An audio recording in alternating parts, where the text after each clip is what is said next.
조금 혼선이 있었습니다. 정종재 변호사입니다. 오늘은 두 번째 시간 강의고요. 두 번째 시간 강의고 오늘 주로 다룰 내용은 여기 있는 것처럼 계약 체결을 할 때 이제 그 수급사업자의 권리를 보호하기 위하여 하도급법이 어떤 규정들을 두고 있는지, 그 다음에 계약 내용 중에 가장 중요한 건 바로 대금이라고 보거든요. 대금. 실제로 이 대금 문제 때문에 그 하도급법이 만들어졌다고 볼 수도 있고, 그리고 이 지난 시간에 설명드린 것처럼 그 원칙적으로 수급사업자는 누구죠? 중소기업입니다. 하지만 일정한 규모의 중견기업의 경우에도 하도급법상의 수급사업자 보호를 하는 경우가 있다고 말씀드렸죠. 그때 보호하는 중견기업한테 보호해주는 규정들이 바로 이 대금에 대한 부분이니까 이 대금이 얼마나 중요한지는 알겠죠. 대금 중에 제일 중요한 거는 사실 대금을 지급받는 게 제일 중요하고요. 두 번째는 얼마의 대금을 지급받는지에 대한 대금 결정이 중요합니다. 중견기업의 경우에는 대금을 지급하는 것과 관련해서는 수급사업자로서 보호를 해주는데, 대금 결정은 결국 협상력의 문제니까 이제 중견기업의 경우에는 협상력을 법의 도움 없이도 발휘할 수 있다고 봐서든지 아직까지 그 중견기업의 경우에 대금 결정과 관련한 보호는 해주고 있지 않습니다. 그런 것들이 이번 시간에 들어갈 내용이고요. 제가 하나씩 살펴볼게요. 지금 있는 것처럼 이제 첫 번째 파트는 바로 하도급법의 체계입니다. 제가 요거는 제 하도급법 해설과 쟁점이라고 하는 책에 있는 내용들을 찍어 붙인 겁니다. 한 두 가지 형식으로 되어 있는데, 첫 번째는 하도급법 체계고요. 이거 보시면 여기 가장 사실은 일반적으로 분류를 하는 정리 방법입니다. 보시면 알겠지만 일단 첫 번째 개관이 뭐냐면은 법목적 및 적용 대상입니다. 법목적 및 적용 대상. 목적은 당연히 공정한 하도급법 질서 확립이고 중소기업과 대기업 간의 균형 발전이죠. 그리고 요게 제일 중요한데요. 시간과 비용이 많이 드는 현재 민사소송 제도의 한계를 보완해서 중소기업을 보호하려고 하는 목적이 있는 거죠. 사실은 이런 하도급법은 어떻게 보면 민법과 상법의 특별법적인 형식의 그 경향이 있거든요. 그리고 기본적으로 이 하도급법은 또 그 공정거래법상 거래상 지위남용 불공정 거래 행위 중에 거래상 지위남용의 특칙입니다. 이런 거래상 지위남용에도 보면 공정거래위원회의 심사 지침에서는 거래상 지위남용에서 제일 중요한 게 뭐냐면 순수하게 민사를 적용할 사항과 거래상 지위남용을 적용할 사항을 구별하는 기준을 마련해 놓고 있거든요. 그것처럼 사실은 이 하도급법도 어떻게 보면 양 당사자가 대등 당사자라면 민법으로 충분히 할 수 있는 민사적인 문제일 수 있는데, 다만 기본적으로 하도급 관계에서는 그걸 기대하기 어렵기 때문에 우리 하도급법으로 보호를 해주는 거예요. 그러니까 그건 지금 우리나라의 현행 민사소송 제도의 한계를 보완하는 측면이 분명히 있는 거죠. 다만 여기서 나중에 말씀드리겠지만 뭐냐면요. 기본적으로 민사소송 제도의 한계를 보완하기 위해서 제일 중요한 건 뭘까요? 공정거래위원회가 민사소송 제도를 대신할 수 있는 가장 큰 수단은 뭘까요? 과징금일까요? 아니죠. 입찰 참가 자격 제한일까요? 아니죠. 형사 고발일까요? 아닙니다. 바로 그거는 대금과 관련해 가지고 지급명령제도입니다. 지급명령제도고 오늘 좀 다루겠지만 마지막에, 하지만 이 지급명령제도는 현재 어떻게 되고 있다? 형용화되어 버렸죠. 왜냐? 지급명령을 할 때 그 금액, 얼마를 지급해야 되는지에 대한 그 금액을 공정거래위원회가 입증해야 된다는 게, 엄격하게 입증해야 된다는 게 우리나라 법원의 태도입니다. 그런데 상당히 많은 경우에는 대금은 어떻게 하겠습니까? 대금을 결정해놓고 있지 않고 공사를 시켜놓고 또는 하도급을 시켜놓고 나중에 끝나고 난 다음에 대금을 안 주는 거죠. 그때 지급 명령을 해야 되는데 뭘까요? 불공정 하도급 행위가 없었을 때 결정되었을 가상적인 금액을 지급 기준으로 지급 명령해야 되거든요. 이거 어떻게 알겠습니까? 네, 두 가지 방법이 있는데 우리 건설이나 이런 위탁에서는 법원에서는 이걸 어떻게 많이 활용하느냐면 법원에서는 감정의 방식을 많이 활용합니다. 그 다음에 일반적으로는 또 공정거래법과 관련해서는 뭐 법경제학적인 방법을 활용합니다. 근데 공정거래위원회는 이걸 할 권한이나 예산이 없어요. 그러니까 못하겠죠. 그래서 지금은 공정거래위원회가 사실상 지급 명령과 관련해서는 손을 놓고 있는 상황이고 이 때문에 우리 하도급법에 뭐가 생겼다? 큰 구멍이 생긴 거죠. 큰 구멍이. 이거 완전히 보완하고 제도해야 됩니다. 네, 오늘 그 부분도 조금 더 말씀을 드릴 텐데요. 네, 그렇습니다. 꼭 이 부분은 보완하지 않으면 하도급법이 점점점 형해화한다라고 생각합니다. 그 다음에 이 법은 제조, 수리위탁, 건설위탁, 용역위탁에 적용이 되고요. 적용 대상은 그때 어제 말씀드린 것처럼 어제의 요약이죠. 수급사업자는 중소기업이어야 되고 원사업자는 대기업 또는 중소기업보다 규모가 큰 기업이어야 됩니다. 원사업자는. 그리고 중견기업들 중에도 일부는 대금 지급 등과 관련한 서는 수급사업자의 보호를 받을 수가 있습니다. 적용기간은 제가 말씀드린 것처럼 조사 시효가 제일 중요합니다. 거래 종결일로부터 3년 내지 7년 처분 시효 조항도 있죠. 그렇지만 뭐겠습니까? 중요한 거는 7년입니다. 7년. 여기 좀 틀렸네요. 처분 시효는 조사 개시일부터 3년 또는 7년 돼 있는데 요 7년은 지워야 됩니다. 처분 시효는 그냥 일괄적으로 3년입니다. 그리고 난 다음에 이제 진짜 본격적으로 들어가는 거죠.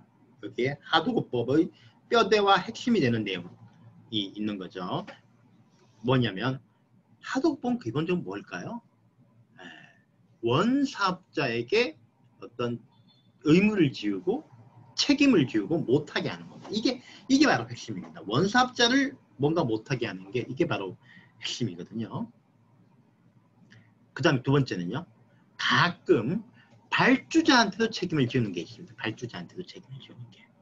그건 나중에 보면 직접 직업 의무가 나올 거고요. 마지막으로 수급사업자한테는 책임을 지우는 게 거의 없지만 협조 책임 같은 걸 지우겠죠. 이런 것들을 한번 보겠습니다.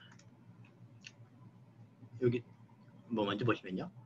원사업자의 의무사항이 8개가 있고요. 금지사항은 11개가 있습니다. 그럼 총 19개죠.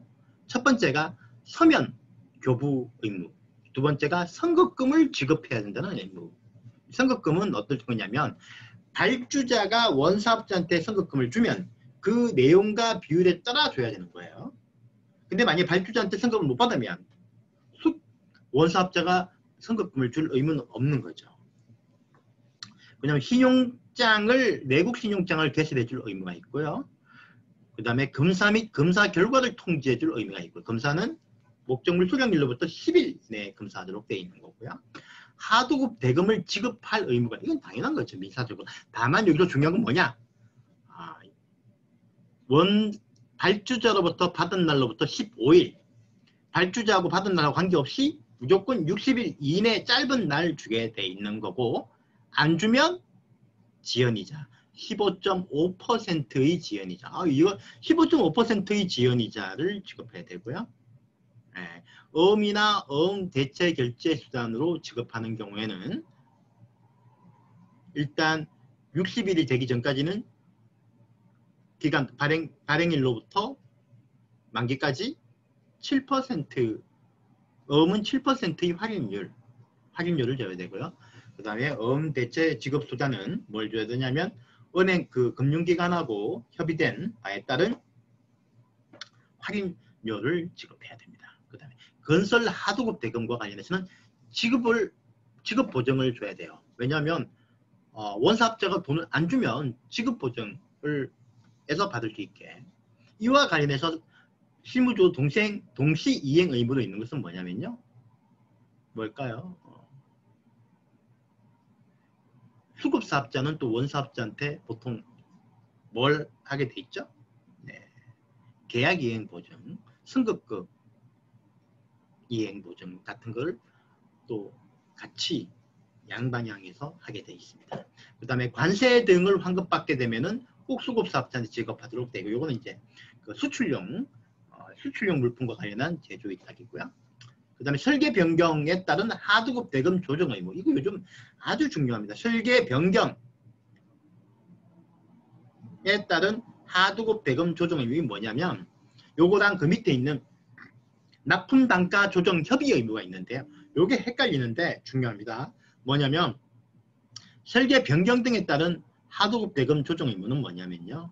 에스컬레이션인데, 발주자로부터 원사업자가 설계 변경이나 경제 상황 변동에 따라서 하도급 대금을 조정, 특히 정액이죠. 정액 받으면 무조건 그 정액 받은 것만큼 수급사업자한테 정액시켜 줘야 됩니다.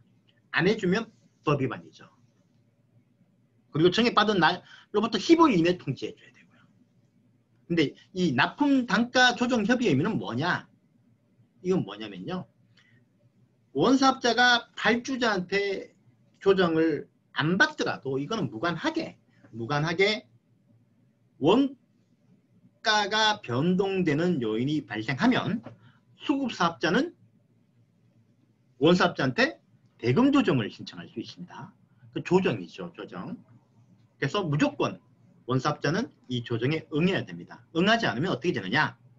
응하지 않으면 법위반이죠. 법위반이죠. 근데 응했는데 제대로 응하지 않았다. 응하는 척만 했다. 응하는 척만 했다. 이거 법위반입니다. 근데 얘기는 잘 들어주는데 사실상 응하지 않고 조정이 안 됐어요. 이건 두 가지입니다. 뭐냐면 원사업자가 성실하게 조정에 응했는데도 불구하고 수급사업자가 너무 무리한 요구를 했어. 또는 정당한 사유가 있어가지고 조정이 안 된 경우는 법위반이 아니죠. 대금을 조정해줘야 된다가 아니라 조정에 응할 의무가 있는 거거든요. 그런데 수급사업자가 공정하게 적정한 수준의 대금을 조정을 요구했는데도 불구하고 대기업이 말만 들어주고 전혀 응하지 않아서 결렬된 거라면 요거 법위반입니다. 법위반입니다. 네. 잠깐만 문을 좀 닫고.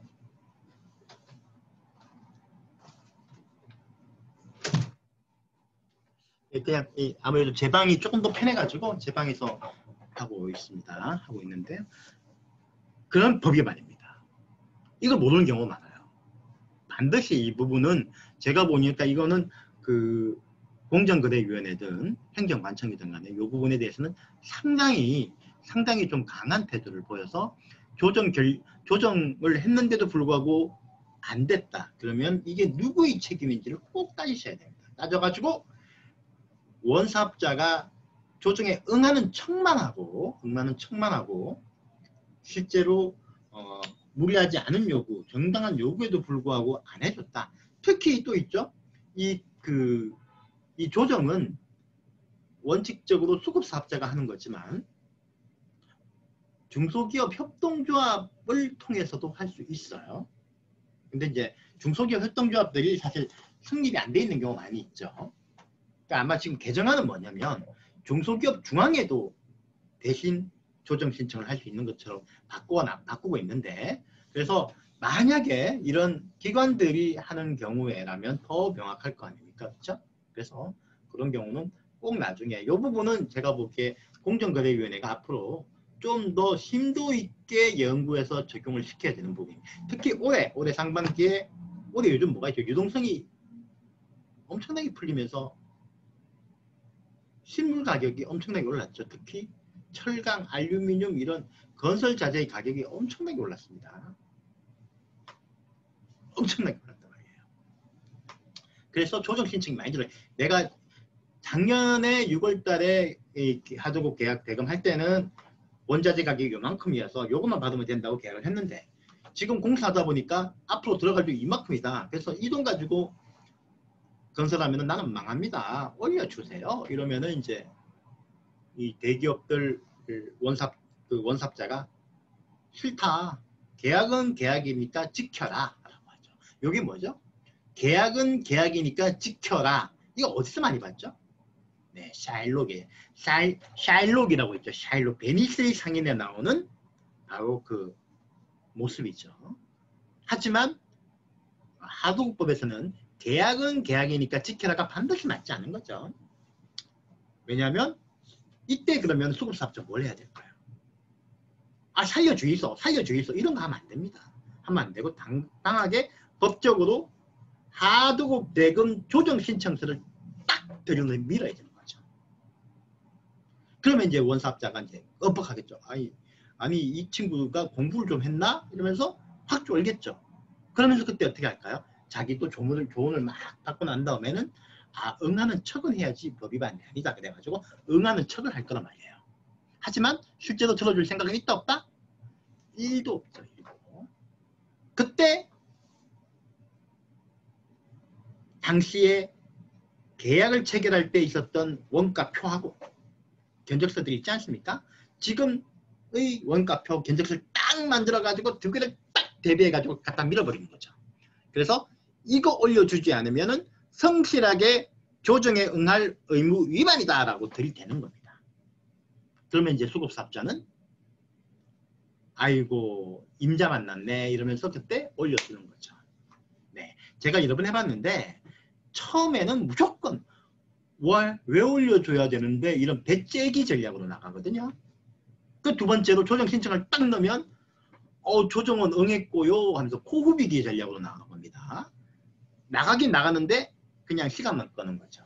세 번째 그래서 딱 대비표를 만들어 가지고 딱 들이대면은 그때는 아이고야 임자 만났네 해가지고 들어주더라고요. 그래서 이런 부분들은 나중에 아마 경기도에서도 이런 상당히 많이 들어올 텐데 납품 단가 조정 협의 의무에서 제일 중요한 건 뭐다? 조정이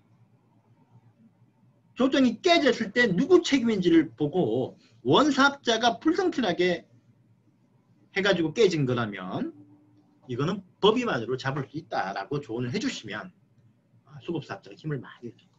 지금까지는 이게 어떤 또 교과서에서는 조정에만 응하면 된다라는 식으로 서술되어 있기 때문에 혼란을 많이 주고 있는데요. 그렇지 않습니다. 이 바로 조정에 성실하게 응할 의무, 신의 성실 원칙에 따라 아미커블한 레졸루션을 추구하는 이 의무는 영미법에서는 바로 협력 의무로 해가지고 협력 의무 위반에 대해서는 결과 의무 위반과 똑같이 손해배상 책임을 지우거든요. 한국법도 이제 그렇게 가고 있습니다. 그래서 요거는 협의가 안 됐을 때 만약에 원사업자의 탓으로 협의가 안 됐다면 요건 법 위반이 된다고 저는 보고 있습니다. 그게 맞습니다.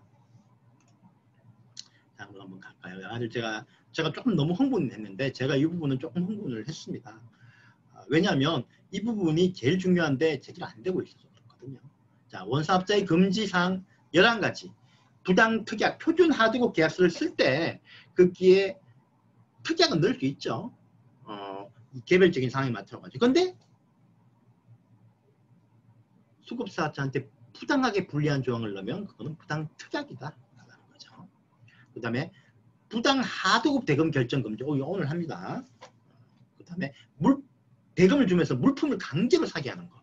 그 다음에 위탁시켜놓고 위탁 취소해버리거나 또는 만들어 놓은 물건 안 받겠다고 배째는 이 수령 거부 행위. 그 다음에 받은 물건을 정당한 사유 없이 조그마한 하자를 이유로 반품하는 부당 반품 금지 행위. 범지. 그 다음에 하도급 대금을 정해놓고 하도급 대금 정했단 말입니다. 그리고 이유 없이 그냥 확 깎아버리는 부당 감액. 그러니까 사실 요 두 개는 세트죠. 어떻게 보면. 요거는 계약할 때 대금을 정할 때 후려치지 말라는 거고요. 요거는 정해놓고 깎아버리는 거죠. 요 둘 중에 누가 더 나쁠까요? 요 퀴즈입니다.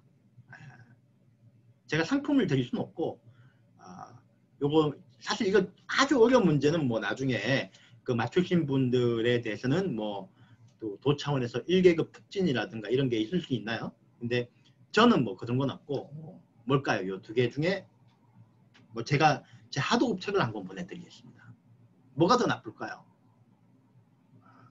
뭐, 자, 책이 갖고 계신 것 같은데 당연히 부당 간액이 더 나쁩니다. 왜 더 나쁠까요?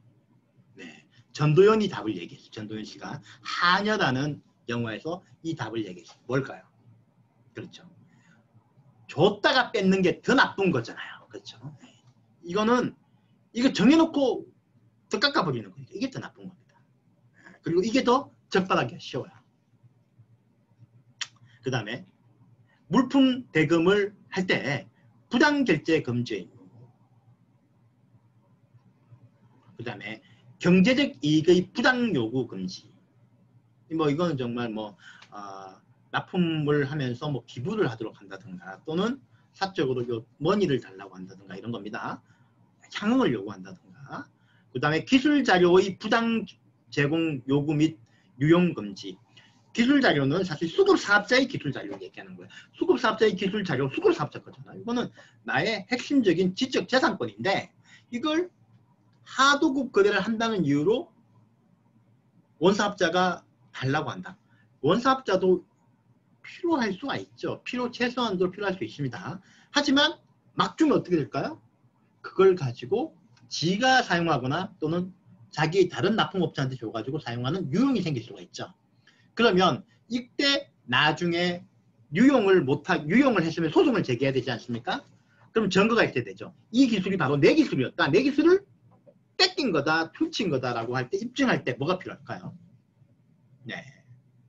그때 어떤 자료를 제공했는지 그 이유가 뭔지 이걸 비밀을 어떻게 유지할 것인지 어떻게 보관할 것인지 쓸 것인지를 원사업자가 약속하는 서면을 제출하고 필요 최소한의 기술 자료는 받아가는 게 기술 자료 부당 요구 금지고요. 그리고 그렇게 받던 기술 자료도 주인 허락 없이 네 마음대로 쓰지 말라는 게 유용 금지입니다. 그리고 이게 상생협력법이나 중소기업과 관련한 법에 다 있는데 이게 사실은 또 어떤 제도가 있냐면요. 중소기업으로부터 받은 이 기술 자료를 대기업이 원사업자가 함부로 훔쳐서 쓰는 걸 나중에 막기 위해서 대비하는 거죠. 그래서 기술 자료 임치 제도가 있어요. 기술 자료를 원사업자한테 줄 때 같이 서로 임치기관에 임치를 하는 겁니다. 그리고 나중에 원사업자가 이거 유사한 물건을 만들었어요. 그러면 이게 수급사업자의 기술을 뺏긴 거 아이가? 라고 볼 수 있잖아요. 그때 비교할 수 있는 게 딱 임치된 자료하고 비교를 해서 두 개를 보고 이게 훔친 자료인지 아닌지 판단하는 게 또 기술 자료 임치 제도입니다. 이게 있습니다. 그 다음에 부당한 대금 변제 금지 의무가 있고요. 대물 변제 금지. 이건 주로 옛날에 보면 아파트 건설 하도급에서 아파트로 됐거든요. 밥통 제조 위탁에서 밥통 제조 위탁. 그 다음에 부당한 금융 간섭 금지. 이것도 실무좀 많이 되죠. 기본적으로 수급사업자 도급은 일을 맡기고 수급사업자 일을 완성하는 거예요. 그러고 난 다음에 돈만 주면 되는 건데 수급사업자가 일 완성하는 데 끼어 들어가지고 감나라, 배나라, 떡나라 이렇게 하면 안 된다 이런 거죠. 특히 예를 들면 수급사업자가 자기의 하청업체를 고를 때 의사결정을 원사업자가 들어온다든가 또는 수급사업자 인사에 관여한다든가 이런 거 다 안 됩니다. 그 다음에 보복금지. 예를 들면은 수급사업자가 원사업자에 대해서 하도급 위반으로 고소하고 신고하거나 또는 이 이의를 제기하거나 또는 서면 실태조사에서 응하거나 이런 거 했다고 해서 불이익을 주면 안 됩니다. 그 다음에 탈법 행위도 금지되고 있죠. 다만 이제 발주자의 의무사항. 발주자는 뭐죠? 원사업자 위에 있는 원사업자의 한테 계약을 주는 발주자입니다. 발주자요. 발주자는 하도급 대금을 직접 지급할 의무가 있는데 요거는 직접 지급 사유가 있어야 돼. 예를 들면 원사업자, 수급사업자, 발주자가 모여서 셋이서 상각 합의를 하거나 두 번째는 수급사업자가 파산이나 그러니까 원사업자가 파산이나 기업회생 등으로 지급 정지 상태에 돌리거나 세 번째는 예를 들면 원사업자가 2회 분 이상의 하도급 대금을 지급하지 못하거나 이런 사유가 있는 경우에 얘기하는 거고요. 수급사업자의 의미는 뭐 크지 않죠. 예를 들면은 서류 보존 의무라든가 또는 계약 이행 보정 의무라든가 신의칙 의무 뭐 이런 거죠. 그 다음에 원사업자의 위법행위에 대해서 협조를 거부할 의무. 자, 이거는 의무라고 적어놓은 게 참 그런데 그렇습니다. 뭐냐면 이 뭐 처벌 조항은 없어요. 그렇지만 첫 번째 되는 두 가지 단상이 드러나는 건데요. 원사업자의 위법행위에 대해서 수급사업자가 협조를 거부하는 건 당연하죠. 자기 몸은 자기의 권리와 자기의 신체는 자기가 지켜야 되는 겁니다. 다만 법이 그 다음에 지켜주는 거지만 내 거는 노라고 얘기할 수 있는 용기가 바로 나의 자존심을 살려주는 거거든요. 특히 신분제가 무너진 현대 사회에서는 노라고 얘기할 수 있어야 됩니다. 하지만 현실적으로 그렇지 못하죠. 목구멍도 포도청이고 다른 사람들이 그렇게 하지 않는데 나 혼자 노라고 얘기했다가 나는 북극에 가서 살아야 되는 상황이 생길 수도 있고 한국은 그렇습니다. 그래서 이걸 굳이 이런 걸 아무리 선언적인 의미잖아요. 이런 거를 법에다 넣은 거는 저는 좀 부적당하다고 보는 거죠. 그럼 뭐 수급사업자는 뭐 위법행위가 좋아서 노라고 못 하겠습니까? 그런 거 아니죠. 이건 없애져야 된다고 봅니다. 저는. 그 다음에 그래서 나고 난 다음에 이제 이게 이 실체 보이죠. 그 다음에 제재 위반은 잘못했을 때 공정거래위원회는 시정조치, 그 중에서 제일 중요한 건 시정명령인데 뭐가 중요하다? 지급명령이 제일 중요하죠. 그런데 그건 지금 법원의 대통령이 형해화되고 있어가지고 법 개선이 꼭 필요하다. 그 다음에 잘못한 사람 공표명령, 그 다음에 과징금 부과, 그 다음에 상습 법위반자에 대해서는 이건 벌점 제도를 이용해가지고 입찰 참가 자격 제한, 영업 정지, 건설업체 같은 면허 취소 같은 게 있고요. 그 다음에 협조 의무에 대해서는 행정협조 의무에 대해서 위반하면 3천만 원 이하의 과태료 부과가 있습니다. 그 전속 사법적인 제도, 형사처벌도 있죠. 그러니까 다만 하나 명심해야 될 게 있습니다. 뭘까요? 하도급법 위반 행위자는 깜빵에 보낸다 안 보낸다, 콩만 미긴다 안 미긴다? 안 미깁니다. 벌금형만 해요. 그래서 하도급 대금의 2배 이하의 벌금형에만 처할 수 있다고 법 규정이 딱 돼 있습니다. 그래서 하도급법 위반에 좀 덜 쩔죠. 덜 쩝니다. 감옥, 징역, 구금 이런 게 없으니까 그렇습니다. 하지만 그래도 또 어쨌든 간에 그 벌금형이 하도급 대금의 2배 이하로 돼 있으니까 상한이 크죠. 크기 때문에 뭐 위하격이라고 해서 잘못을 막는 힘은 좀 있다고 보는 건데요. 그렇지만 이 하도급법과 관련해서 전속 고발권이 여전히 공정거래위원회에 있습니다. 다만 공정거래위원장이 고발하지 않더라도 감사원장이나 중소기업청장, 뭐 조달청장이 관여할 일은 없는 거고요. 요 두 군데서 고발을 요청하면 반드시 따라야 되죠. 그 다음 양벌 규정이니까 행위자와 법인을 같이 처벌하고요. 그 다음에 하도급 대금 2배 상당의 금액 이하의 벌금이고요. 뭐 이렇습니다. 그 다음에 다음으로 안 나오지만 손해배상도 가능하고요. 특히 3배 이하의 징벌적 손해가 지금 규정이 돼 있죠.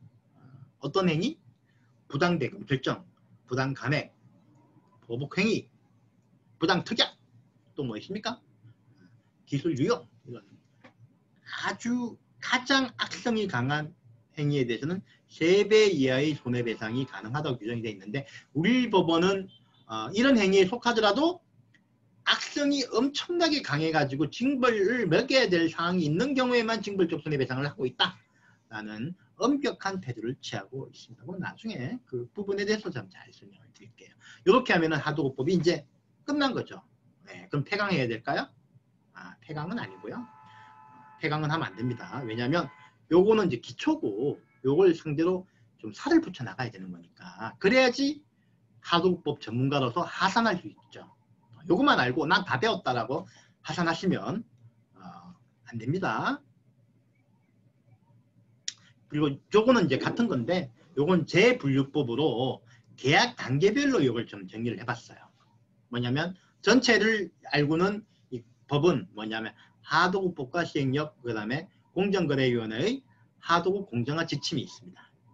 그 다음에 계약 협상과 당사자 선정 단계에서는 이게 중소기업, 대기업을 나눠야지만 수급사업자, 원사업자를 알 수 있죠. 그 다음에 거래 내용이 하도급법 적용 대상인지에 대해서는 하도급법 조항과 요 각각의 고시가 있습니다. 그 다음에 협력업체 등록관리 및 하도급 거래 내부심의위원회와 관련해서는 하도급법 규정과 그 다음에 대중소기업 공정거래 협약 이행평가 기준이 있어요. 그 다음에 계약 체결은 하도급 계약 체결 전반과 관련해서는 상생 협력을 위한 바람직한 계약 실천 사항이라는 걸 보면 상당히 참고할 수 있고, 계약서 작성 교부는 여기에 보면 제가 기재를 해놨고요. 그 다음 표준계약서, 부당특약, 여기 보면 부당특약 심사 지침이 또 저기 19년에 생겼죠.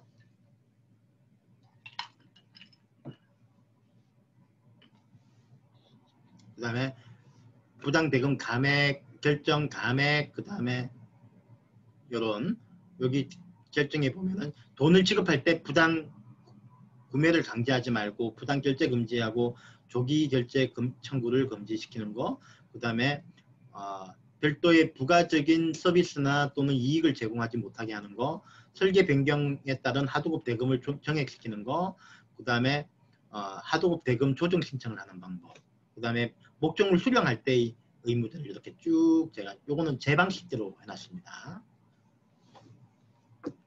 해놨고요. 저는 이제 이번에부터 들어가는 강의는 저는 요 제 방식대로 정리된 목차에 따라서 갈 거고요. 그럼 여기서부터 시작을 하는 거죠. 그럼 이제부터 시작해 보겠습니다. 아니요. 시작하는 게 중요하지 않죠. 사실 이게 제일 중요해요.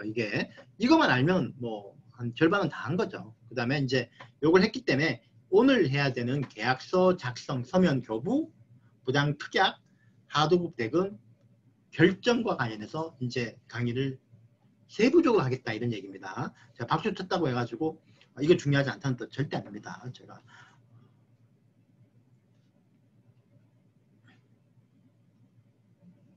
네, 이제 그 두 번째 이제 콘텐츠로 들어가겠습니다. 서면 교부 및 보전 의무입니다. 서면 교부 및 보전 의무. 기본적으로 이건 왜 할까요? 그러니까 위탁에 착수하기 전에 일 시작하기 전에 반드시 원사업자는 수급사업자한테 계약서를 줘야 돼요. 그 계약서에 6가지 필수사항을 무조건 다 담아야 됩니다. 위탁일, 위탁 목적물, 그 다음에 납품 시기와 장소, 검사 방법, 하도급 대금이 얼마인지 그 지급 방법과 지급기일, 그 다음에 원사업자가 수급사업자한테 원재료를 제공하는 경우에 그 사항들, 그 다음에 가격 변동할 때 하도급 대금의 조정 요건 및 방법, 절차 이런 것들을 다 담아야 됩니다.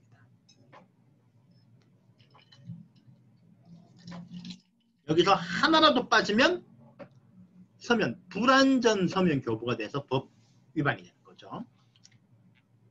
이걸 서면을 안 주면 서면 미교부가 되는 거고요. 다만 목적물이 위탁이 끝날 때까지, 일이 완성될 때까지 안 주면은 완전한 미교부고, 그 전에 주게 되면 서면 지연 교부라고 하는 거죠. 약간의 취급이 다를 뿐이지만 다 법 위반입니다. 그러니까 통상 이 계약 내용은 뭐냐면요. 제일 중요한 거는 들어가기 전에 대금을 먼저 딱 합의를 해놓고 가라라는 게 제일 중요하죠. 왜냐하면 이미 시작하면은 수급사업자는 이미 자금과 인력을 들였기 때문에 빼도 박도 못하는 상황이 되는 거거든요. 이런 경우에는 어떻게 될까요? 원사업자가 주는 대로 받을 수밖에 없게 되는 거죠. 이걸 막아야 돼요. 이게 사실은 그런데, 그래서 어떻게 보면 서면 미교부가 정말 사소한 것 같지만 가장 핵심적인 건데, 우리 공정거래위원회는 아마 6년 전인가 7년 전에 그 하도급 대금 그 과징금 부과 기준을 바꾸면서 예전에는 서면 미교부를 아주 중한 위반 행위로 봐가지고 반드시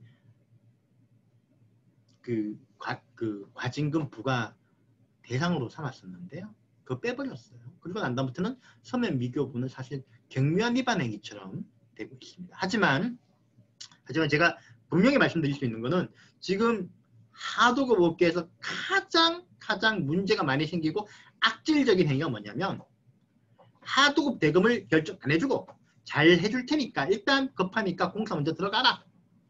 공사 다 하고 나니까 하도급 대금 야 실비 너무 많이 썼다. 실비적으로 못 준다. 수급사업자는 이만큼 실비가 들어가니까 주세요 이럴 거 아닙니까? 예를 들면 10억이 들어갔습니다 하면서 0.5 딱 줍니다. 그러면은 원사업자는 야, 이 실비 이거 못 믿겠다. 무슨 10억이나 더 넣어. 첫 번째. 두 번째 뭡니까? 만약에 10억 들었다. 이건 네 잘못이다. 이거 왜 공사들이 엉망진창으로 이렇게 들었노? 못 준다? 50억만 받아라. 5억만 받아라. 5억만. 말 잘못했네요. 10억. 근데 50억 주면 대박인데 10억 들었는데 5억만 받아라. 그래가지고 합의가 안 되니까 안 주죠. 그럼 어떻게 될까요? 수급사업자는 이미 돈이 들어갔잖아요. 그 다음에 하청업체, 수급사업자의 하청업체가 돈 달라고 난리 하거든요. 특히 수급사업자의 제수급사업자들은 뭐 할 수 있겠습니까? 네, 뭐 하냐면요. 민사소송 제기하고요. 뭐 하도급 관계면 하도급법 위반으로 제소하겠지만 또 뭐가 있냐면 직상수급인의 임금 지급 의무라고 해가지고 직상수급인은 하도급 대금을 안 줘가지고 상대방이 임금을 못 줬다 그러면 이 노동자들이 직상수급인 그러니까 제수급사업자의 노동자가 수급사업자를 상대로 형사 고발할 수 있어요. 노동법 위반으로. 이런 대우 이렇게 받거든. 그러면은 이 수급사업자는 완전히 클런치 되지 않습니까? 그러면 원사업자한테 그리고 이걸 소송 가봤자 2년 걸립니다. 2년. 감정받아야 되고 2년 걸리거든요. 그러면 그리고 공정거래위원회에 가면 공정거래위원회는 아이고 이거요 안 됐다. 서면 미교부밖에 안 되네. 이렇게 하거든요. 응? 대금 미지급한 거? 그거는 대금이 얼마인지 알아야지 주지. 그래서 대금 못 준 것에 뭐 원사업자의 잘못이 별로 없습니다. 이렇게 되거든요.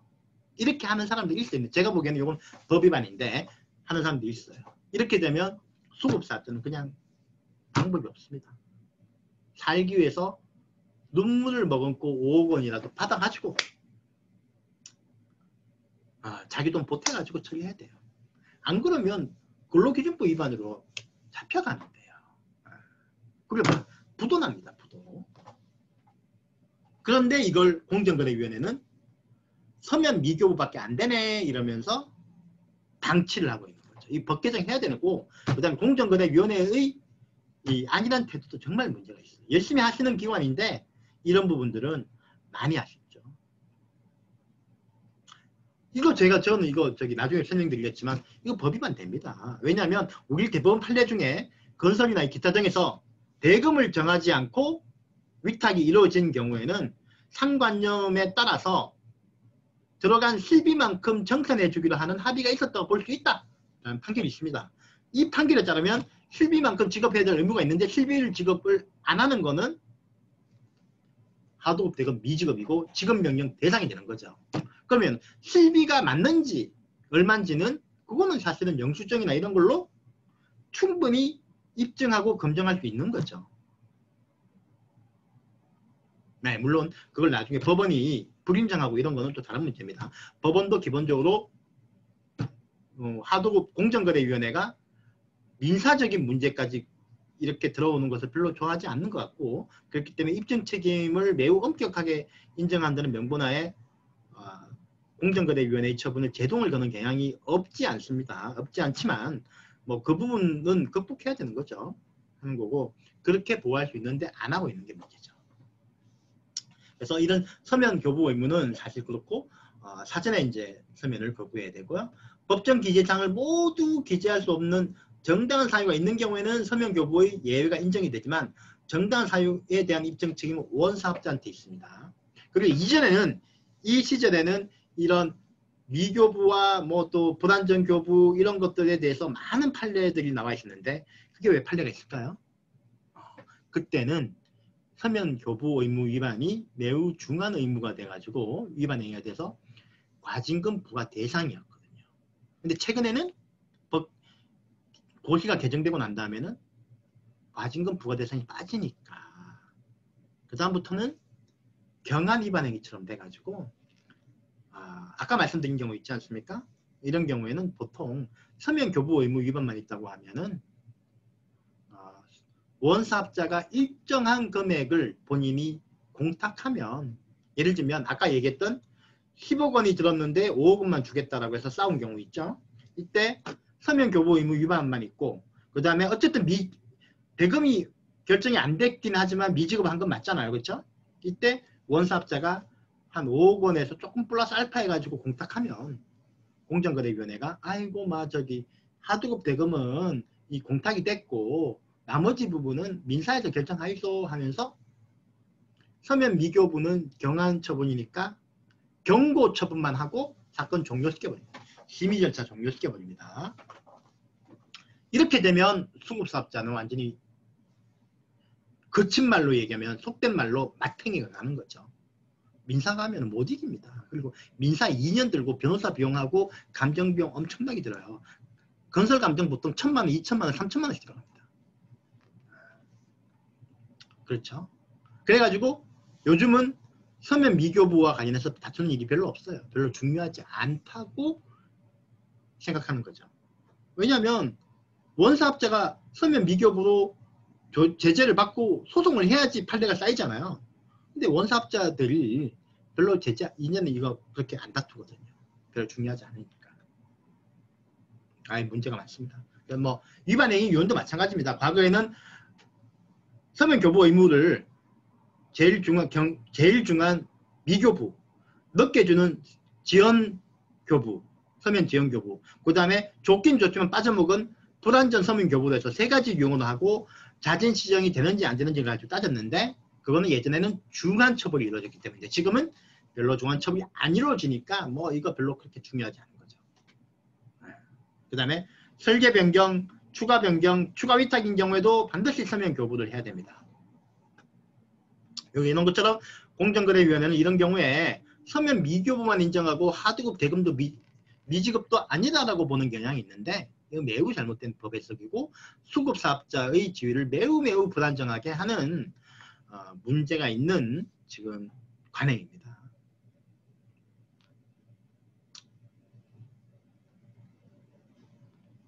다음으로 그래서 중요한 게 뭡니까?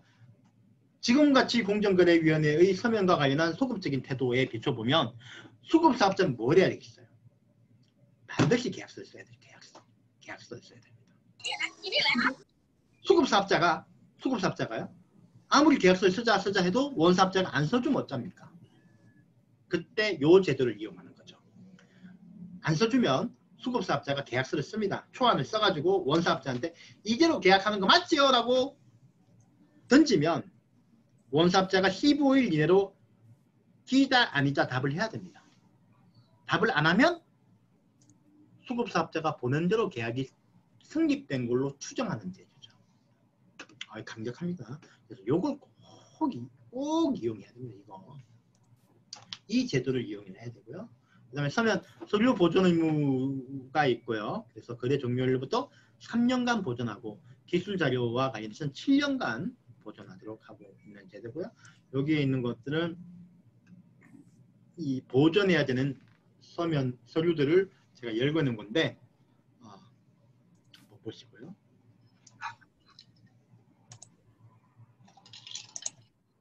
이래가지고 이제 이런 것들은 우리가 이제 하도급법 상담을 받을 때는 별로 의미가 없죠. 요거는 공정거래위원회가 하도급법 위반에 대해 가지고 대기업들을 직권 조사를 할 때, 일괄 조사할 때 이런 사항들을 다 체크하는 거고, 실제로는 뭐 이제 개별적인 그 위반 사항이나 이럴 때는 이런 부분은 별로 문제가 되지 않습니다. 다만 이 부분은 꼭 기억하세요. 이제 보통은 그 소 읽고 외양간 고치기 식으로 상당히 많이 오죠. 하지만 그런 경우에라도 다음부터는 요 제도를 꼭 이용하세요 라고 얘기를 해주세요. 네, 그게 중요합니다. 표준하도급 계약서를 많이 사용하고요. 표준하도급 계약서는 공정거래위원회가 사전심의에서 업종별로 만들어 놓은 건데 법위반 점수를 감점해주는 등의 인센티브는 있지만 이걸 사용하지 않는다고 해가지고 처벌이나 제재는 없습니다. 하지만 주로 많이 사용하죠. 다만 표준하도급 계약서를 쓰면서 그 다음에 별지로 특약사항들을 쓰는데요.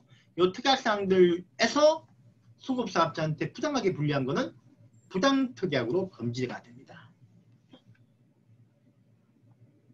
부당특약 금지를 한번 살펴볼까요? 부당특약 금지는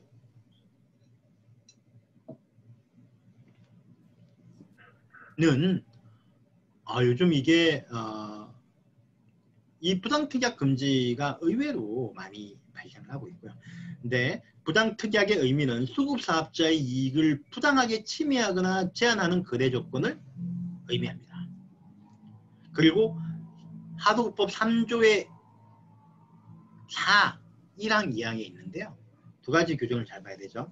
1항은 일반 조항이에요. 그래서 일단 수급사업자의 이익을 부당하게 침해하거나 제한하는 계약 조건은 부당특약입니다.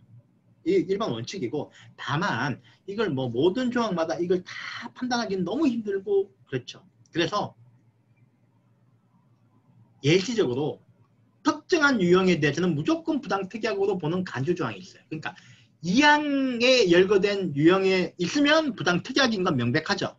하지만 이 유형이 아니라고 해서 부당특약이 아니냐? 그렇진 않다는 거죠. 다만 이와 관련해서 부당하게 침해하거나 제한하는 계약 조건인 거에 대한 입증 책임이 문제가 생기는 거죠. 이해되시죠? 그리고 그러면 이 부당특약으로 간주되는 유형이 총 몇 개냐? 26개입니다. 죽겠죠. 이거 만약에 이걸 시험으로 해가지고 공무원 시험에서 이걸 낸다 그러면은 이거 완전히 함정이 되는 거죠. 26개의 다음 중 부당특약 간주 유형에 행하지 않는 것을 내놓고 1번, 2번, 3번까지는 넣고 4번에다가 수급사업자 이익이 부당하게 침해하거나 제한하는 거래 조건인데 유형이 아닌 걸로 적어놓으면 이거 죽는 거죠. 나중에 한번 저도 시험 출제위원이 되면 이런 거 한번 꼭 내보고 싶은데 저한테 기회가 안 오는 것 같네요. 보시면은 유형으로 제가 해놓은 거는 뭐냐면요. 총 이게 26가지입니다. 근데 그거를 제가 유형별로 이렇게 쭉 정리를 해봤는데 이게 총세 보시면은 이런 거 하나, 둘, 셋, 넷, 다섯 이렇게 개별적으로 써야 됩니다. 그러면 26개입니다. 법에 3개가 있고요. 시행령에 7개가 있고 부당특약 2019년에 제정된 부당특약에 16개가 들어와가지고 이제 26개의 세트가 완성이 된 거죠.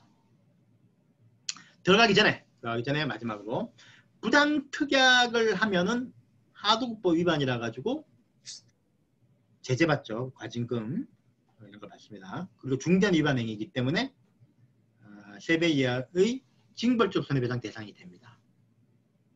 그런데 부당특약이 민사적으로 유효일까요? 무효일까요? 무효라는 규정이 없어요.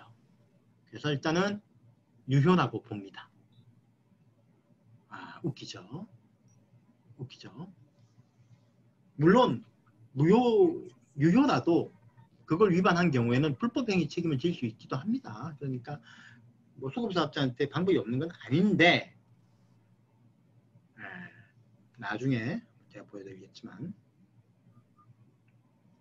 왜 제가 이걸 먼저 설명드리냐면 26개 얘기하다 보면 정신이 없어져 버려요. 그러니까 이걸 먼저 설명을 드리는데 건설산업기본법에서는 22조에 이렇게 하는 비슷한 유형조항이 있는데 무효라고 한다라고 명백하게 해놨죠. 그래서 지금 이제 부당특약과 관련해서는 부당특약에서 아까 부당특약 고시의 16개 유형을 확정하는데 사실은 공정거래위원회가 엄청나게 힘이 많이 들었어요. 원사업자 단체, 수급사업자 단체들의 특히 건설 쪽에서는 전문건설협회하고 대한건설협회가 있잖아요. 의견 듣고 이런다고 조율하는데 엄청나게 시간 걸렸고, 그래서 드디어 이제 2년 전인가 그걸 완료했죠. 그 다음에 입법적인 문제는 바로 부당특약에 대해서도 무효로 본다는 조항을 하도급법에서 집어넣는 겁니다. 반대가 심해요. 근데 반대가 심합니다. 하지만 넣어야 된다고 저는 봅니다.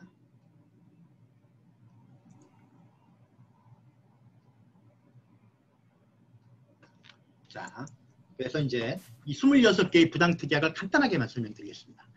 원사업자가 서면에 기재하지 않은 사항을 원사업자가 서면에 얘기하지 않은 것을 추가로 요구했어요. 그리고 그 비용은 수급사업자 부담으로 이거는 뭐 누가 봐도 부당하죠.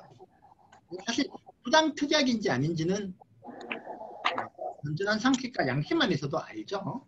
그 다음에 플러스 관계분야, 예를 들면은 그 말씀드리겠는데, 이런 산업재해와 관련한 비용을 수급사업자에 부담시키는 약정이 부당특약. 왜 이게 부당특약일까요? 아니 수급사업자인 노동자가 산업재해를 당했어. 수급사업자가 책임지는 게 당연한 거 아니냐라면, 산업안전보건법상에서는 산업 현장에서의 관리 책임은 누구한테 있다? 원사업자한테 있습니다. 그러니까 원사업자가 원래 1차적으로 책임지는 거예요. 근데 그걸 수급사업자한테 넘겨버렸기 때문에 부당특약이라고 보는 거죠. 원래는 원사업자가 1차적으로 책임을 지고 그 다음에 수급사업자의 과실이 있으면 수급사업자가 뭐한다? 과실 책임을 배분하는 구상 소송을 하는 건데, 아예 우리는 책임이 없고 면책조항 딱 써가지고 면책조항 쓰고 수급사업자 책임이다라고 하는 거는 관련법에 있던 부담조항을 완전히 변경시킨 거니까 부당특약이라는 거죠. 관계법령, 고용보험, 산업재해보험 등 산업안전보건법, 산업재해보상보험법 이런 데 보면 원사업자의 원칙적인 부담이거든요. 수급사업자는 이행보조자, 원사업자의 이행보조자의 관계에 있는 건데도 불구하고 이행보조자인 원사업자, 수급사업자한테 모든 책임을 떠넘기는 것은 부당특약이라는 거예요. 뭐냐면요. 우리 법은 사실은 공사 현장 있지 않습니까? 이 현장을 이 부분을 수급사업자가 하고 있더라도 이 현장 전체를 관리하는 원사업자한테 이 안전이나 보건과 관련한 책임을 지우고, 수급사업자는 자기 영역에 대해서 또 자기 사람들에 대해서 이행보조자의 역할만 하는 거거든요. 요 관계를 잘 이해하셔야 돼요. 그렇죠? 이제 요거는 사실 건설법이나 이런 관련법 하시는 분들은 너무나 당연한 조항인데, 그 법에 대해서 익숙하지 않은 사람은 왜 이게 부당특약이지? 라고 하는데 그런 처지가 있다는 겁니다. 실제로 이 조항도 참 많이 들어갑니다. 또 뭐냐? 공사 현장에서 발생하는 민원에 대한 모든 책임을 수급사업자가 부담시킨다. 예를 들면 타공작업 하잖아요. 타공작업할 때 옆집에서 난리치겠죠? 그에 대한 민원 비용을 모두 다 수급사업자가 한다. 그럼 뭐 그걸 왜 수급사업자가 합니까? 수급사업자가 타공을 잘못해가 타공을 잘하는 소리가 안 나는 게 아니잖아요. 그렇죠? 이건 사실은 건설 현장 전체의 문제인데 왜 타공을 하는 수급사업자한테 모든 책임을 이것도 부당특약이 되는 거죠. 이런 식입니다. 그 다음에 원사업자가 입찰을 할 때 입찰 공고서에 없던 부분을 추가로 시키면서 그 비용을 수급사업자한테 하는 거. 이것도 사실은 부당특약이죠. 사실은 이거는 1번하고 비슷한 얘기입니다. 그 다음에 4번은 다음에 해당하는 비용을 수급사업자에 부담시키는 비용. 그래서 관련법에 따라서 수급사의 업무상으로 되어 있는 인허가, 환경관리, 품질관리 비용을 부담시키는 거. 이거 당연하죠. 수급사업자가 부담해야 되는 걸 왜 원사업자한테 내게 하느냐라는 얘기고요. 설계 변경이나 작업 변경하면서 발생하는 내용을 부담시키는 거.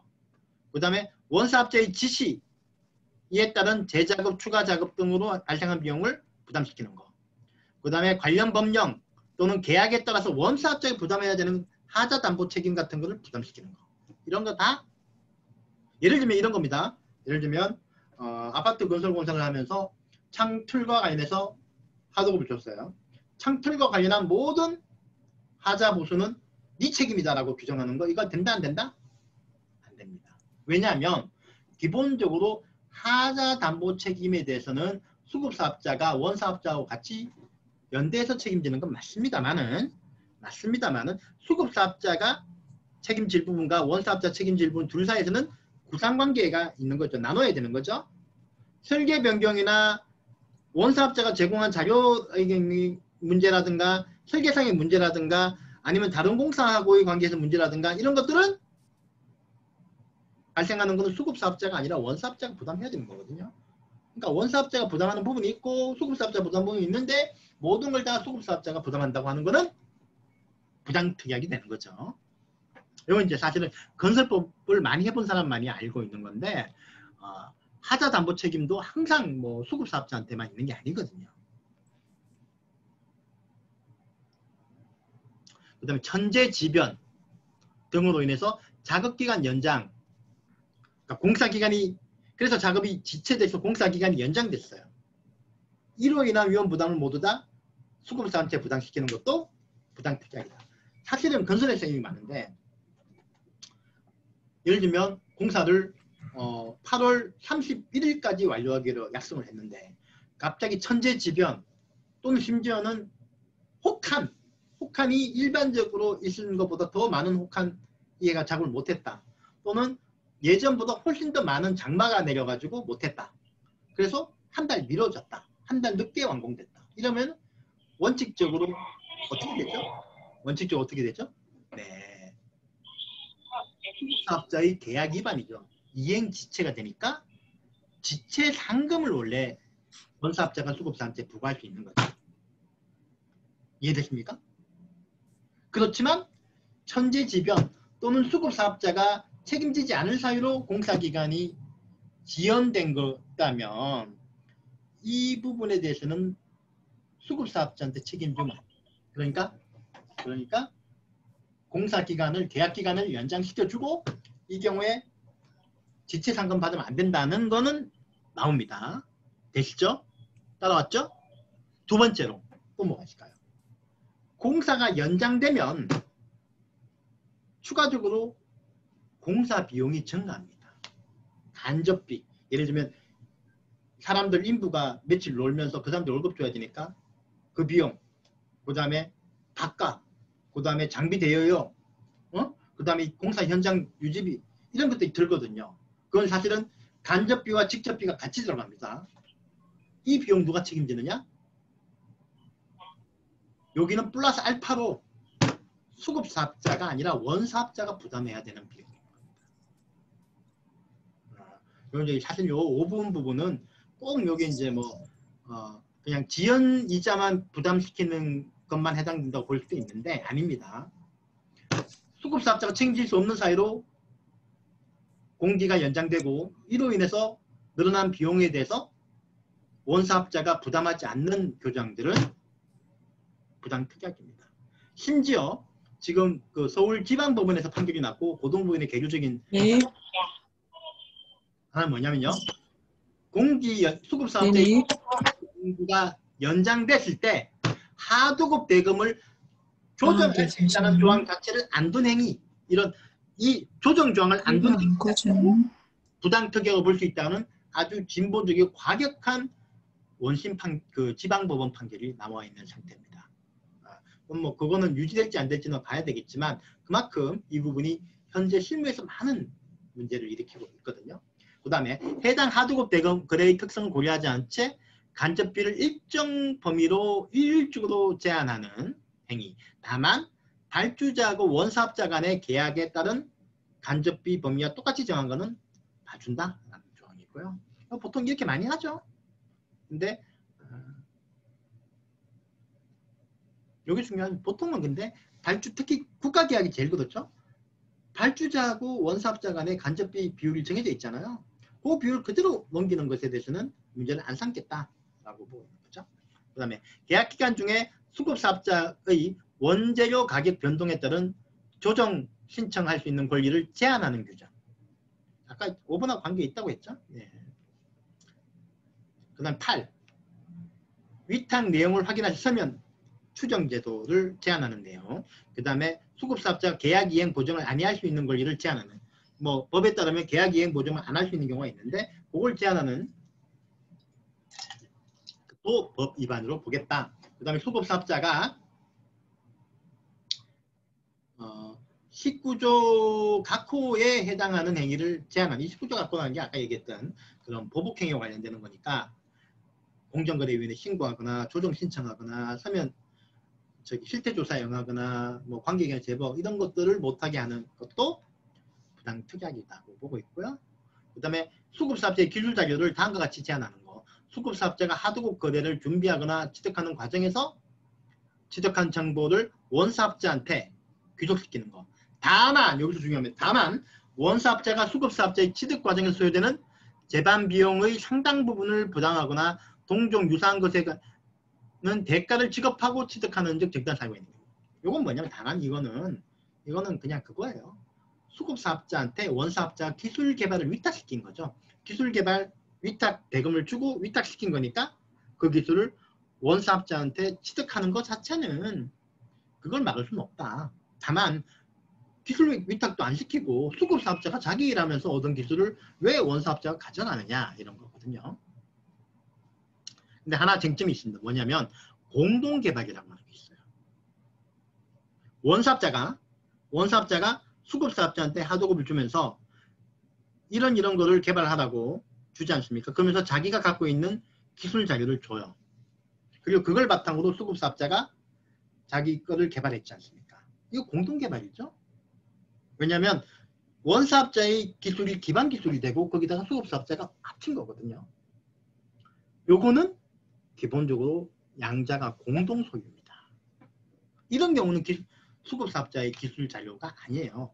공동 기술 자료니까 당연히 원사업자도 자기한테 이거에 대한 권리가 있으니까 달라고 할 수 있고 그러면 이 법률 조항이 적용 안 된다라고 보는 거죠. 어렵습니다.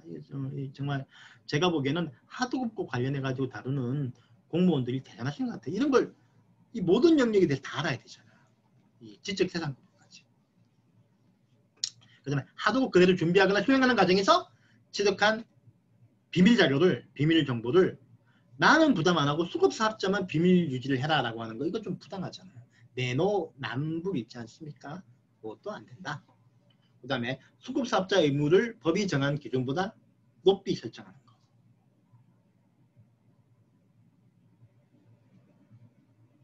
높이 설정하는 거.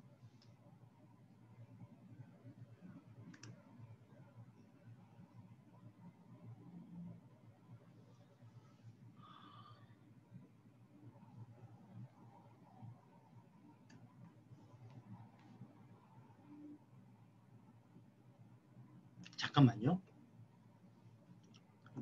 우리 저 박세정 주무관님.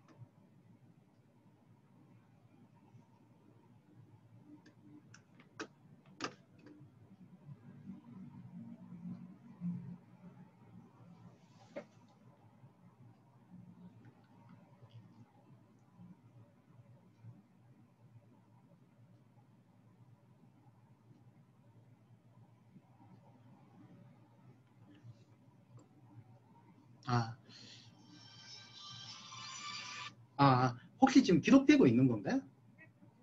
네. 제가 지금 화면이 좀 이상하게 잘 못 들어서 겁이 나가지고. 고맙습니다. 네. 죄송합니다. 이게 지금 비디오가 기록되고 있는지 제가 이 화면에서 확인을 못 해가지고 물어봤습니다. 네. 미안합니다. 그렇게 하고요. 그래서 가번이 보면 수급사업자 의무를 법이 정한 것보다 좀 높게 하는 거예요. 예를 들면 이행 보정 금액을 높이거나 보정기간의 선택을 제한하는 행동 또는 계약 이행을 보정함에도 불구하고 수급사업자가 아닌 자 누가 있을까요? 예를 들면 오너, 이사, 대표이사 같은 사람한테 연대 보정을 하도록 하는 거 이런 거는 안 된다라는 거죠.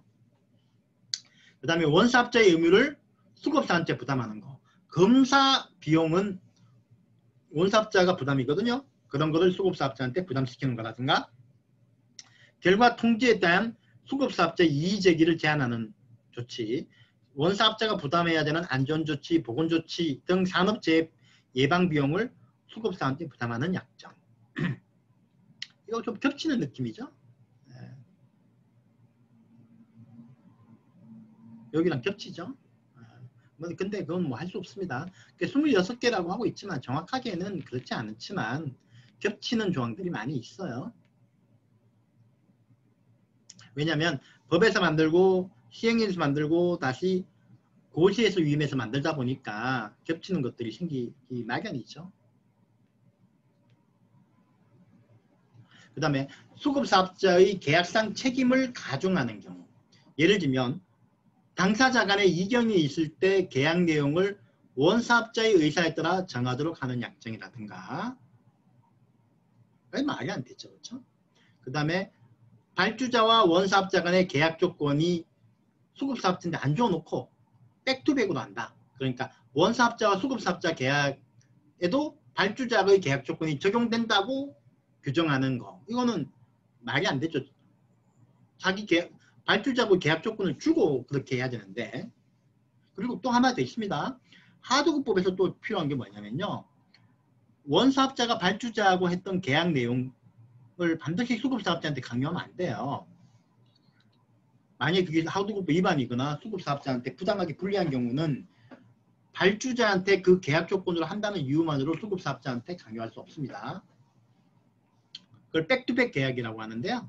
백투백 계약이 반드시 허용되는 거 아닙니다. 그 다음에 원사업자의 손해배상 책임을 법이 정한 것보다도 경감하거나 수급사업자의 하자담보 책임을 과도하게 규정하는 거. 그 다음에 원사업자가 수급사업자한테 제공한 장비, 이런 뭐라고 하죠 보통? 사급자재 또는 광급자재라고 하는데요. 이 수급사업자의 책임 없는 사유로 멸실훼손된 경우에도 수급사업자한테 책임을 물리는 거. 요거는 뭐 그러니까 요 부분에 대해서는 논란이 있는데 수급사업자를 보호하기 위한 조항이라고 보는 거예요. 예를 들면 원사업자가 수급사업자한테 철근 콘크리트를 줬어요. 철근을 줬습니다. 근데 이게 나중에 철근이 없어져 버렸어요. 보관. 누가 훔쳐갔는지. 이때 일반적으로 보면 수급사업자가 관리 잘못한 거니까 네가 책임져라라고 할 수 있잖아요. 하지만 수급사업자의 고의과실이 인정되지 않고 뭐고 왜 없어지는지 모르는 경우에까지 책임지우는 거는 안 된다라고 특별하게 조항을 넣고 있습니다. 그 다음에 계약 해제 해지 사유를 원사업자의 경우에는 더 좁게 인정하거나 수급사업자는 과도하게 뭐 하는 경우, 요거는 예를 들면 이건 좀 표현을 잘못했는데 원사업자가 계약 해제 해지를 할 수 있는 사유를 확 넓게 해주는 거다. 이건 원사업자는 유리한 거죠. 수급사업자가 계약 해지할 수 있는 걸 좁게 하는 경우는 안 된다. 그 다음에 원사업자가 수급사업자에 제공한 자재의 인도 지연 수량 부족 성능 미달에 따른 에서 추가하는 비용을 수급사업자한테 부담하는 것도 법 위반이다. 라고 되고 있습니다. 그 밖에 하는 사항들을 하고 있고요. 좋습니다. 요거는 그런 불리한 조항이 있다라고 생각할 때 요걸 딱 꺼내가지고 혹시 여기에 해당되는 게 있는지 없는지를 하나하나 체크해 가는 겁니다. 여기 해당 안 되더라도 뭐라고 했죠? 3조의 4 1항에는 해당될 수 있다고 했죠.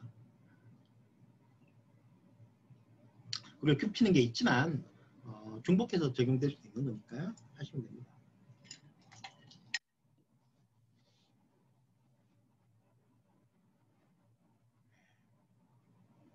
그 다음에 건설산업기본법에도 같은 조항들이 비슷한 조항이 있는데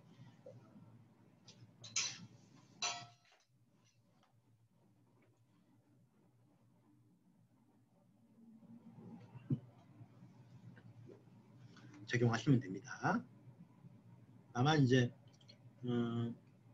여기 있는 내용보다는 하도급법에 있는 내용들이 훨씬 자세하니까 참고하시면 되고요. 이건 넘어갈게요. 다음 이제 오늘 이제 마지막 부분이 어려운 부분인데요. 부당대금 결정 금지입니다. 말씀드린 것처럼 우리 하도급법에서 아주 중대한 위반 행위가 몇 개 있어요. 뭐가 있을까요? 부당대금 결정, 그 다음에 부당감액, 부당특약, 또 뭐 있다? 기술 자료를 훔쳐서 지가 쓰거나 남이 쓰게 하는 기술 자료 유용. 이건 사실은 영업 비밀 침해하고 비슷한 거죠. 거기다가 보복행위. 이걸 5대 위반행위라고 합니다. 5대 위반행위. 징벌적 손해배상이 대상이 되고 반드시 과징금을 부과하는 5대 위반행위. 5대. 그 중에 하나죠. 그리고 부당대금 결정과 부당감액은 붙어있죠. 비슷한데 이게 어떻게 차이 난다고요? 계약을 할 때 처음에 대금을 처음 정한 거는 부당대금 결정이고 금액을 정하고 난 다음에 깎는 거는 부당감액입니다. 누가 더 나쁠까요? 전도연이 얘기했죠? 후자가 줬다 뺏는 감액이 더 부당감액이 더 나쁘다. 그래서 이게 훨씬 더 입증하기 편합니다. 왜냐하면 정한 것보다 무조건 낮추면 깎는 이유가 없으면 부당한 거잖아요. 근데 대금 결정은 처음에 정할 때 기준이 없잖아요. 이거는 부당하게 낮은지 안 낮은지 이거 어찌합니까? 그렇죠. 여기서 이 법의 딜레마가 시작됩니다. 보실까요? 우리 4조의 1항인데요. 4조 1항인데 4조 1항에는 4조의 1항은 일반 조항, 2조는 부당하게 대금을 결정한 걸로 간주하는 조항입니다. 1항에 보면 원사업자는 수급사업자한테 위탁하면서 부당하게, 첫 번째 부당, 두 번째는 목적물과 같거나 유사한 것에 대하여 일반적으로 적용되는 대가, 이거 시가죠. 시가, 시장가격 시가, 정당한 대가 보다 낮은 수준으로 대금을 결정하면 안 된다라고 되어 있죠. 안 된다. 그래서 부당성을 입증해야 되고요. 시가보다 낮은 대가, 낮은 거는 알 수 있지만 시가를 입증해야 되는데 공정거래위원회가 시가 입증이 불가능합니다. 왜냐하면 이거 시가는 내부 거래에서 시가 입증이 안 되기 때문에 공정거래위원회가 사실상 힘을 못 쓰는 거거든요. 특히 위탁은 기성품이 아니잖아요. 그렇죠? 사람마다 원가나 수준이 다 다른데 예를 들면 이 양복을 맞춰 입는데 이 양복은 뭐 이게 아니면 이제 보통 쓰는 일반적인 복지가 있겠죠. 복지가 있습니다. 이 복지에 대한 가 나오지만 사실은 이거를 맞추는 사람의 그거의 수준이나 이런 거에 따라서 사실은 몇백만 원씩 차이가 있을 수 있습니다. 네? 그렇죠? 그럼 또 뭐가 시가가 되겠습니까? 정할 수 없죠. 특히 도금은 정할 수 없습니다. 시장에서 팔리는 기성품이 아니잖아요. 그렇지 않습니까? 뭐 저는 이제 뭐 사실은 강의를 하면서 뭐 경기도가 정해주시는 요일을 받지만 이 만약에 시장 경제다 그러면 강사마다 강의료도 다 다른 거거든요. 네, 그렇죠. 대치동 1차 강사는 대치동 1차 강사는 1년에 100억, 200억씩 버는 거고요. 동네 보섭학원 강사는 똑같은 걸 가르쳐도 한 달에 200만 원 버는 겁니다. 그렇죠? 뭐가 시가인가요? 알 수가 없죠. 그래서 이거는 사실상 적용이 어렵습니다. 1항은. 실제로 공정거래위원회가 4조 1항으로 의율하는 경우는 거의 없어요. 4조 2항 중에 몇 호를 하다가 보충적으로 4조 1항도 위반이 될 수 있다고 하지만 4조 1항으로 의율되는 경우는 없고 이게 법원에서 인정될 가능성은 거의 제로라고 보는 거죠. 가능성이 있는 경우 뭐가 있을까요? 비교 대상이 명백한 경우. 예를 들면 작년까지 이 휴대폰을 제조 위탁을 시키면서 한 대당 50만 원을 하드급 등을 줬어요. 그런데 올해 갑자기 별 이유도 없이 이거를 40만 원으로 20% 깎아버렸다. 올해 새로 결정하면서 정하는 거니까 하드급 대금 결정이죠. 근데 작년보다 특별한 이유도 없이 그냥 20% 깎았으니까 이거는 낮은 기준이 작년의 기준 이런 걸로 보고 이거에 대한 가격을 시가를 결정하고 그거는 맞겠다고 볼 수 있잖아요. 이건 되지만 다른 건 안 된다. 이것도 사실 위험해요. 왜냐하면 다른 업체는 다른 회사는 요거를 30만 원의 원가밖에 안 든다. 그래서 40만 원에 납품하겠다고 제안을 줬단 말이죠. 삼성전자한테. 삼성전자가 그래? 그러면은 우리 업체 야 다른 데서 40만 원에 납품하겠다는데 너는 그거 안 돼. 그러니까, 아유 저희도 40만 원 해드리겠습니다. 라고 해서 작년에 50만 원을 40만으로 재계약을 했다 그러면 이게 또 부당하게 낮다고 보기 힘들잖아. 이게 변수가 너무 많아요. 그래서 이항으로 같이 빠질 수 없는 거죠. 이항 조항들을 보는 거죠. 이항에 적용되면 다 부당하게 낮은 대금 결정으로 봅니다. 그래서 첫 번째 1호가 정당한 사유 없이 일률적으로 단가를 인하하는 행위. 예를 들면 옛날에 현대자동차가 그랬는데요. 아 올해는 원가 절감해야 우리가 원가를 10% 낮춰야겠다. 그러니까 수급사업자들도 협조해라라고 해서 각 10%씩 일률적으로 낮추는 방법으로 지침을 하자라고 협상을 하게 했어요. 그래서 어떤 업체는 10%, 어떤 업체는 8%, 어떤 7%씩 가격이 낮아졌습니다. 이런 게 일률적인 단가 인하입니다. 그 당시에 현대자동차는 뭐라고 했겠습니까? 아닙니다. 개별적으로 협상해가지고 낮춘 거고 그러니까 10%, 8%, 7%, 6%다 다르지 않습니까? 그렇지만 법원에서 뭐라고 했냐면 10% 낮추는 걸 방치만이 하다가 결과적으로 협상에 따라서 조율된 것 가지고는 이걸 정당한 사유 여기에 해당되지 않는다고 볼 수 없다라고 판단을 했습니다. 두 번째는 일방적인 금액을 할당하는 거죠. 아 각 업체별로 그냥 올해는 무조건 그냥 1억 원씩 절감이야 라고 던져버리고 협상해서 뭐 5억 원으로 정했다든가 아니 5천만 원 정했다든가 뭐 이렇게 하는 거 이것도 일방적인 금액 할당 행위는 하고 감액 대금을 결정하는 행위는 무조건 법위반이다. 차별적 대금 결정. 정당한 사유 없이 특정 수급사업자를 차별 취급해서 하도급 대금을 결정하는 행위. 아 이거 좀 애매한데 아무 이유도 없이요. 똑같은 휴대폰을 공급하는데 한 업체한테는 40만 원, 한 업체한테는 45만 원에 납품을 받고 있어요. 근데 이게 정당한 사유는 예를 들면 원가 차이라든가 이런 것들이 있는 경우에는 되겠지만 그게 아니라 아무 이유도 없이 알고 보니까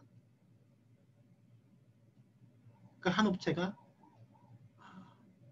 옛날 같은 계열사는 아닌데 같은 그룹은 아닌데 옛날 선대에서 이어져 온 관련 있는 기업이더라. 이런 거는 차별 취급이 됩니다. 그 외에는 사실은 차별 취급 되게 어려워요.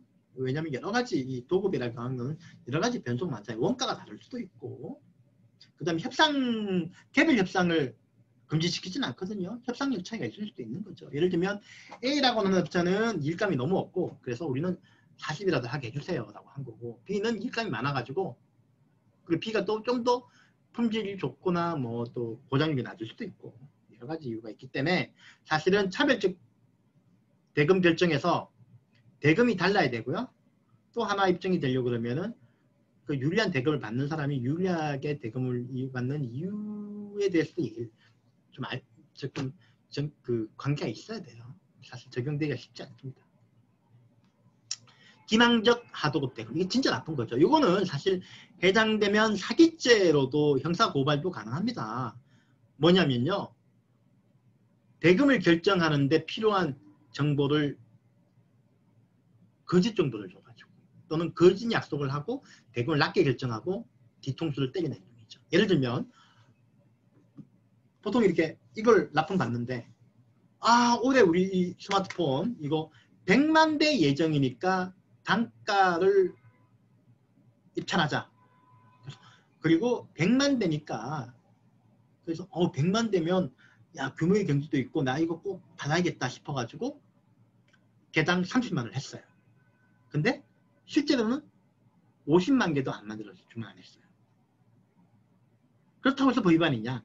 반드시 법위반은 아니죠. 100만 개를 예상하는데 정당한 사유가 있었고 다만 시장 변화에 따라서 그 예상을 못 맞춘 경우에는 기망이라고 보기 힘든데 이 경우에 예측 수량 같은 걸 제공했을 때 원사업자가 그 예측에 객관적인 근거를 제시 못하면 그거는 가격 후려치기 위한 허위 정보라고 볼 수도 있잖아요. 그런 것들입니다. 예를 들면 또 공사 타설을 했어요. 공사 현장에서 타설을 했어요. 그 타설 현장을 이어받게 하는 수급사업자를 보여요. 근데 이 타설 현장에 대한 정보를 속인 거죠. 그리고 이걸 검증하기가 쉽지 않은 상황이고 그래서 원사업자는 수급사업자는 여기에 요 정도면 그럼 우리가 10억에 제한을 하겠습니다. 그래서 10억에 계약을 했는데 알고 보니까 받은 정보하고 다르게 하자가 너무 많고 그래서 15억이 들어갑니다. 이런 경우. 다만 아까 같이 잘못된 정보를 제공했다는 점에 대해서는 수급사업자가 어떤 정보를 받았고 그게 원가에 어떤 영향을 미쳤는지를 입증해야 되고요. 아까 얘기했지만 예측 자료 같은 걸 제공하는 거는 원사업자가 예측 자료 객관성에 대해서 자기 입증해야 됩니다. 제일 많은 게 그런 거예요. 그 다음에 5호. 요거 아주 논란이 많은 부분인데 일방적 하도급 대금 결정. 요건 조항을 읽어볼게요. 원사업자가 일방적으로 낮은 단가에서 하도급 대금을 결정하는 행위. 일방적이라고 하는 것은 수급사업자의 동의 없이 또는 수급사업자의 진정한 협의 없이 지 맘대로 그래서 수급사업자가 어쩔 수 없이 합의하도록 한 경우도 포함되죠. 이런 거를 수급사업자의 자발적이고 진정한 동의 없이라고 하고 있고 수급사업자의 형식적인 동의만 가지고는 안 된다라고 얘기하거든요. 저는 요거를 수급사업자 가벌관계 인지 감수성이라고 하는데 을의 입장에서 그게 동의가 맞는지 안 맞는지를 봐야 된다는 입장으로 판단해야 된다고 저는 보고 있거든요. 낮은 단가. 여기서 문제는 낮은 단가입니다. 단가가 뭐냐, 낮은 게 뭐냐는데 처음에는 단가에 대해서 얘기가 된 게 뭐냐면 이게 바로 대우조선해양 사건 때 문제가 됐었는데요.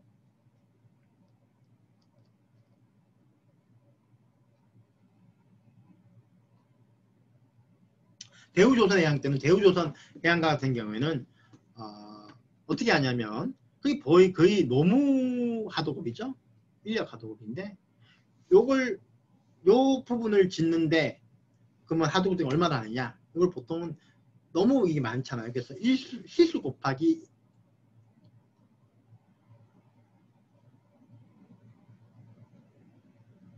일량으로 하거든요.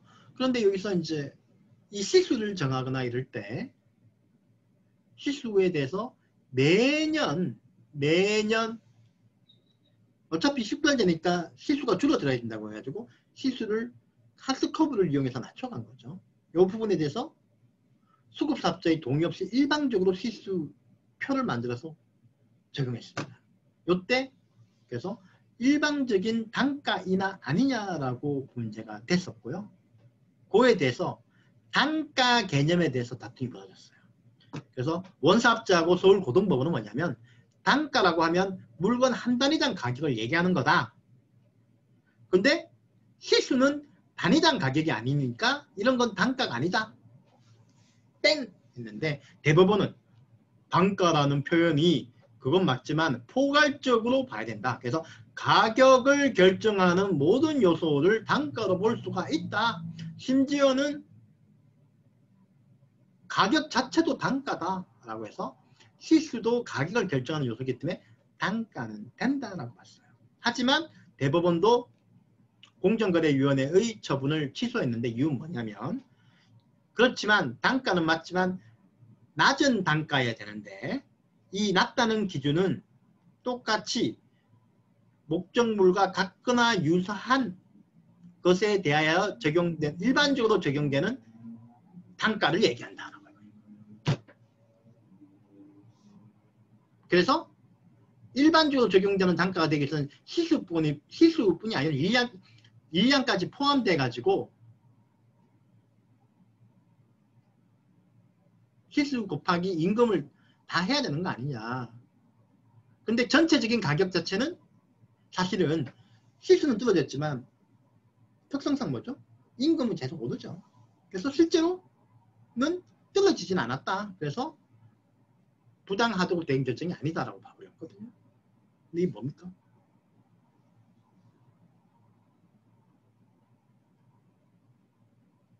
저는 반대합니다. 왜냐하면 5항을 적용할 때 낮은이라고 하는 거에 대해서 시가를 입증한 다음에 시가보다 낮다는 걸 입증하라고 하는 건데 이건 1항하고 무슨 차이가 있습니까? 시가 입증 안 됩니다. 이거. 오히려 1항보다 더 어렵죠. 1항은 시가보다 낮게 부당하게 낮게 적용되는데 여기는 일방적으로까지 다 해야 되잖아요. 물론 부당성을 부당성을 일반적으로 구체한 것이다라고 볼 여지도 있지만 기본적으로 1항에서 진짜 핵심은 뭐냐면 부당보다는 시가보다 낮은 걸 입증하게 하는 게 거의 불가능하니까 2항을 만들어 놓은 거예요. 근데 2항에서 다시 시가를 찾아서 다시 그보다 낮은 거를 보여야지만 2항 5호에 해당된다고 해석하는 거는 저는 안 맞다고 봅니다. 제도의 취지를 몰각시키는 것이다. 오히려 5항의 위법성은 제가 보기에는 5항의 위법성은요. 시가보다 낮은 게 있는 게 아니라 수급사업자가 제기한 가격에 대해서 정당한 협의도 없이 일방적으로 그보다 낮은 가격을 적용하는 거라고 보는 거죠. 굳이 시가가 필요하지 않습니다. 저는 그렇게 봅니다. 사실은 이 판결 때문에 사실 조선에서 발생한 모든 문제들이 다 무너져버렸다는 거죠. 용두사미가 된 현대 뭐 이런 있었던 것들이 다. 그래서 거기다 플러스 지급 명령을 안 해주고 이래가지고 사실은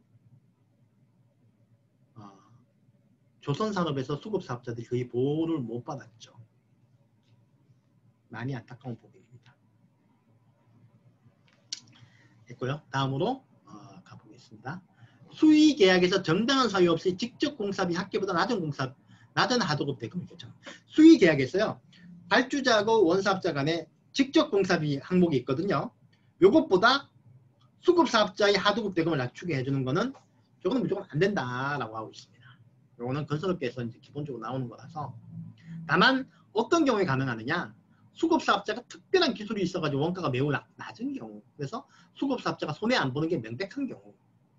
그다음 아니면은 건산법에 따라서 발주자가 하도급 계약의 적정성을 심사해서 오케이 한 경우.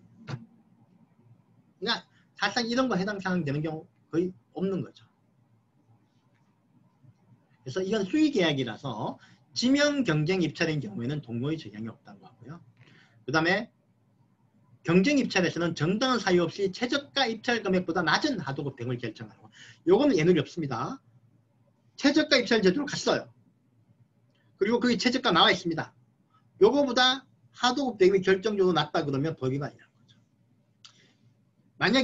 만약에 입찰할 때 최저가 입찰 제도인데 그중에 최저가와 차상위 입찰자 두 회사를 대상으로 기술 협상을 실시해서 낙찰자를 정했고 결과적으로 그 대금이 최저가보다 낮다. 이거 법 위반이에요. 기술 입찰 이런 거 허용 안 된다는 거예요. 기술 입찰하려고 하는 거는 가격은 정해져 있고 다만 기술적으로 물량이나 이런 걸 세부 조정하다 보면 그에 비례해서 가격이 조정될 수 있잖아요. 늘거나 줄거나. 이런 거를 얘기하는 거지 현재 있는 것들은 대부분 그게 아닙니다. 대금을 해가지고 차상해 놓고 둘 중에 더 누군가를 후려쳐가지고 결정하는 거거든요. 이건 가격 협상을 위한 꼼수인데 이런 것들은 허용 안 된다는 겁니다. 그 다음에 또 되게 많이 나오는 게 예정 가격을 입찰시켜놓고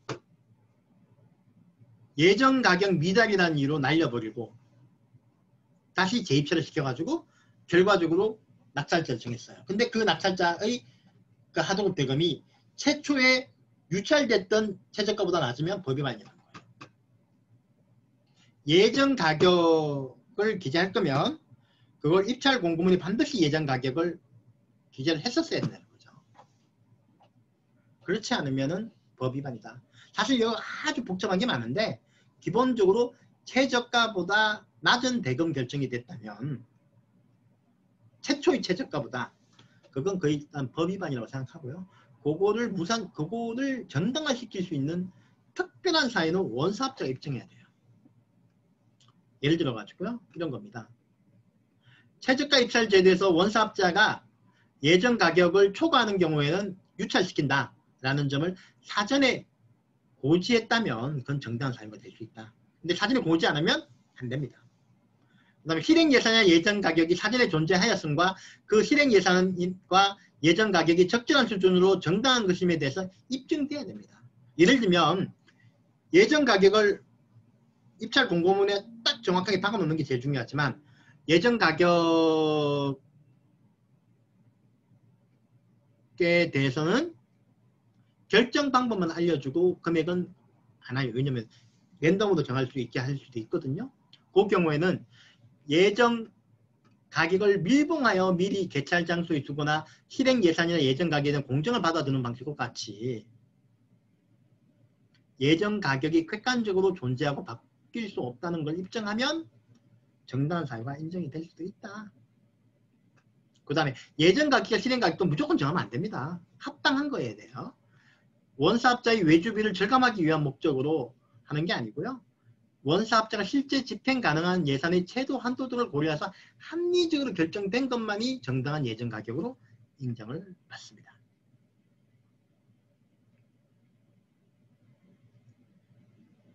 그래서 아까 말씀드렸고요. 그 다음에 계속적 거래 관계에서도 원사업자의 경영적자, 판매대금 인하 등 수급사업자의 책임으로 돌릴 수 없는 사유로 불리한 하도급 대금. 이 조항은 나중에 들어왔는데 예를 들면 STX 조선이 부도가 났지 않습니까? STX 조선이 하청업체들한테 일괄적으로 가격을 낮춰줬거든요. 근데 그게 부당한 하도급 대금 결정 또는 부당 감액이 된 겁니다. 사실은 우리나라 조선업계에서 그 원사업자가 망하면 수급사업자 다 망하거든요. 그래서 어떻게 보면 이런 경우에는 같이 대금을 예외적으로 조정해야 될, 인정해야 될 수도 있잖아요. 그래서 만드신 거예요. 그렇지만 다만 모든 경우에 다 인정되는 건 아니고요. 계속적 거래관계에 있어야 되고, 그래서 원사업자한테 수급사업자가 전속되어 있는 관계라서 원사업자가 망하면 수급사업자도 거의 어려워지는 이런 관계에 있어가지고 원사업자의 경영적자나 이런 문제로 인해서 하도급 대금을 반드시 낮춰야 되는 상황이 됐을 때 이 경우에 원사업자가 적정한 수준의 가격 인하를 수급사업자하고 진정하게 협의해서 적절하게 조정한 경우에만 된다. 사실상 어렵다고 봐야죠. 이게 적용된 사람은 거의 없습니다. 그렇습니다. 그래서 이런 부당 하도급 대금 결정이 되면 과징금 무과명령이 되고 이러지만 제일 중요한 건 뭐다? 지급 명령이죠. 지급 명령이 안 되면 사실 수급사업자의 권리 규제는 쉽지 않습니다. 근데 지급 명령을 할 때 지급해야 되는 금액에 대해서는 우리 법원이 엄격하게 공정거래위원회 입증 책임을 지고 있고 그거 입증 책임 못했다고 하면 다 취소시키고 있죠. 그래서 요즘은 공정거래위원회가 거의 지급 명령을 안 내리고 있습니다. 다만 이론이 없는 경우, 지급해야 되는 금액이 이론이 없는 경우 뭐가 있죠? 예를 들면 10억의 하도급 대금을 지급하기로 해놓고 안 준 경우 10억은 내라고 주라 하면 되는 거죠. 그거 말고 그 다음에 이런 대금 결정에서도 어떤 게 있냐면 예를 들면 몇 부분 7호에 최저가 입찰보다 낮은 금액으로 결정하는 거. 이건 최저가 금액하고 차액을 지급하라고 하면 되니까 문제가 없죠. 두 번째, 일정 금액을 할당하고 그 금액을 빼고 하도급 대금을 결정한 행위도 그 금액만 하면 되는 거니까 문제가 좀 없습니다. 나머지는 예를 들면 통상 지금 때는 대가를 별도로 주장 입증해야 되니까 이거 공정거래위원회가 안 되죠. 이거를 그래서 저는 하려고 하면 부당 지급 명령 파트에 법으로 공정거래위원회는 감정 등 여러가지 증거조사 방법을 이용하여 지급 명령 금액을 확정할 수 있다. 뭐 이런 조항을 집어넣고요. 두 번째로는 지급 명령과 관련된 각 코의 경우에는 각 코에 규정된 금액을 지급 명령 금액으로 본다 라고 해서 이런 상황에 대해서는 지급 명령 금액을 계산할 수 있는 방법을 특정해 버리는 거죠. 이렇게 정도가 돼야지만 지급 명령이 법원에 의해서 챌린징을 안 당하고 활성화 유지가 되십니다. 기본적으로 우리 인간 조직은 다 똑같습니다. 제가 보기에는 항상 아무리 이 훌륭한 사람들이 있다 하더라도 조직에 대한 보호 본능과 논리가 있을 수밖에 없죠. 자기 일감, 일자리 밖으로 법원 입장에서도 또 사법부 입장에서도 공정거래위원회가 사실상 민사소송 부분을 침범하는 듯한 지급명령은 사실은 공사 하도급 대금이나 또는 손해배상 금액의 지급을 공정위가 하는 거죠. 이건 민사가 법원이 할 일이 없으시잖아요. 법원은 이 부분을 너무 안 좋게 봅니다. 그렇기 때문에 법원의 이 챌린징을 막기 위해서는 아까 말씀드렸지만 지급명령이랑 뭐 이런 조사 방법을 통해서 합리적으로 결정할 수 있다. 두 번째 2항 각 코의 경우에는 각 코의 금액을 지급명령 금액으로 본다라고 아예 입법화 시켜놔야지만 해결될 거라고 저는 생각하고 이건 반드시 필요한 개혁 조치라고 생각합니다. 얘기를 많이 하고 있는데 잘 안 되고 있긴 합니다만은 최근에 공정거래위원회가 제가 알고 있기로는 공정거래위원회가 지급명령 제도 개선 및 활성화 방안에 대한 용역을 발주를 했고 아마 뭐 자료를 받아갔을 것 같긴 한데요. 그래가지고 법 개정을 아마 추진을 하려고 하거나 제도 개선하려고 할 거로 생각됩니다. 그래서 이런 부분들이 잘 좀 반영이 돼야 된다고 저는 생각합니다. 오늘 좀 수고 많이 하셨고요. 오늘은 사실 제가 제 방에서 하다 보니까 조금 불편한 점이 있었지만 그래도 양해해 주시고 고맙습니다. 혹시 퀘스천 질문사항 있으시면 부탁합니다. 네. 그 뭐 다 이해 잘 하셔가지고 질문사항이 없는 것 같고요. 나중에 또 질문사항이 생기시면 게시판이나 이런 곳에 올려주시기 바라고 오늘 수고 많이 하셨습니다. 고맙습니다.